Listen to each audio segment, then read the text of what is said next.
खुलुम्बाय।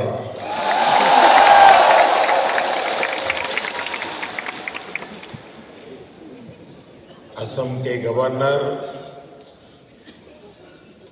श्रीमान लक्ष्मण प्रसाद आचार्य जी, टेक्नोलॉजी के माध्यम से हमारे साथ जुड़े मुख्यमंत्री हिमंता बिस्वा शर्मा जी, मंच पर उपस्थित अन्य सभी महानुभाव, भाई और बहनों, आज कार्तिक पूर्णिमा का पावन अवसर है। आज देव दीपावली मनाई जा रही है। मैं देश भर के लोगों को इस पर्व की शुभकामनाएं देता हूं। आज गुरु नानक देव जी का 555वां प्रकाश पर्व भी है। मैं पूरे देश को, विशेष रूप से विश्व भर में फैले हुए सिख भाई बहनों को इस अवसर पर बधाई देता हूं। आज पूरा देश जनजातीय गौरव दिवस भी मना रहा है।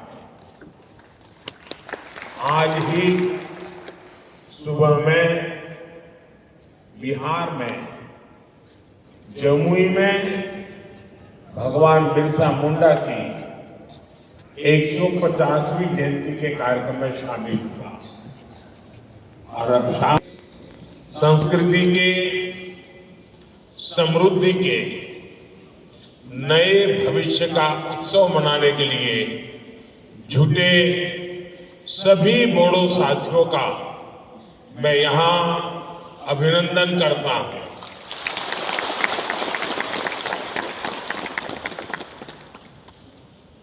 साथियों, आप कल्पना नहीं कर सकते होंगे कि आज का ये अवसर मेरे लिए कितना इमोशनल है। ये पल मुझे भावुक करने वाले पल है, क्योंकि शायद ये दिल्ली में बैठे बैठे एयर कंडीशन कमरों में बैठ करके भांति भांति की थियरियां लिखने वाले देश को बताने वालों को अंदाज नहीं होगा कि कितना बड़ा अवसर है ये।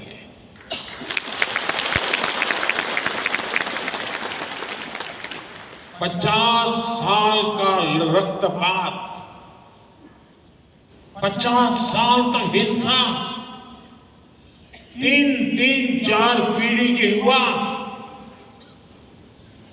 इस हिंसा में खप गए। कितने दशकों बाद बोडो आज फेस्टिवल मना रहा है।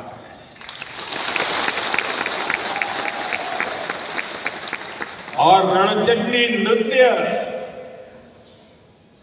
ये अपने आप में बोडो के सामर्थ्य को भी परिचित करवाता है।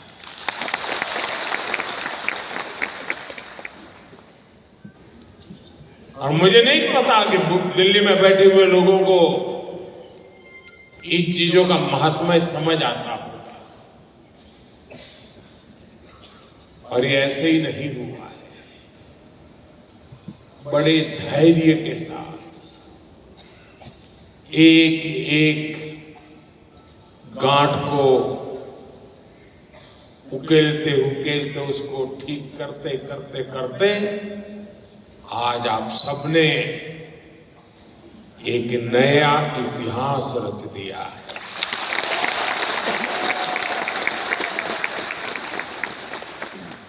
मेरे बोडो भाई और बहनों, साल 2020 में बोडो पीस एकॉर्ड, बोडो शांति समझौते के बाद मुझे कोकराझार आने का अवसर मिला था। वहां आपने मुझे जो अपनापन दिया, जो स्नेह मिला, ऐसा लग रहा था कि आप मुझे अपना ही एक मानते हैं, अपनों में से एक मानते हैं।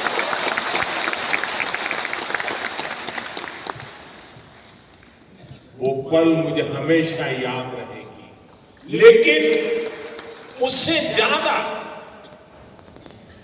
कभी कभार तो एक आध बड़ा अवसर, एक वातावरण, उसका असर होता है, लेकिन यहां ऐसा नहीं हुआ। आज 4 साल के बाद भी वही प्यार, वही उत्साह, वही अपनापन।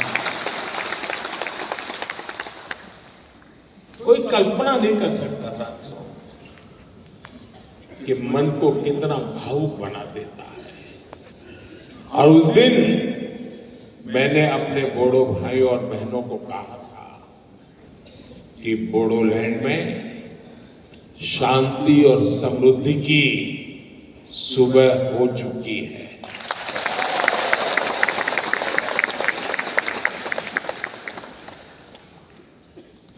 और साथियों को मेरे सिर्फ शब्द नहीं थे, उस दिन मैंने जो माहौल देखा था और शांति के लिए आप हिंसा का राह छोड़ करके निकल चुके थे, शस्त्र दे रहे थे, वो पल बहुत ही भावुक था साथियों। और उसी समय मेरे भीतर एक, मेरे अंदर से आवाज आई थी कि अब मेरे बोडोलैंड में समृद्धि की सुबह हो चुकी है। आज आप सबका उत्साह, आपके चेहरे की खुशी देखकर मैं कह सकता हूं बोडो लोगों के उज्जवल भविष्य की मजबूत नींव तैयार हो चुकी है।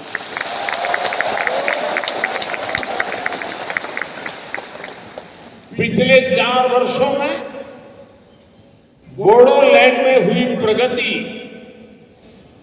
बहुत ही महत्वपूर्ण है। शांति समझौते के बाद बोडोलैंड ने विकास की नई लहर देखी है। आज जब मैं बोडो पीस एकॉर्ड के फायदे देखता हूं, आप लोगों के जीवन पर इसका प्रभाव देखता हूं, तो इतनी मन को तसल्ली मिलती, इतना मन को खुशी होती है साथियों, आप कल्पना नहीं कर सकते।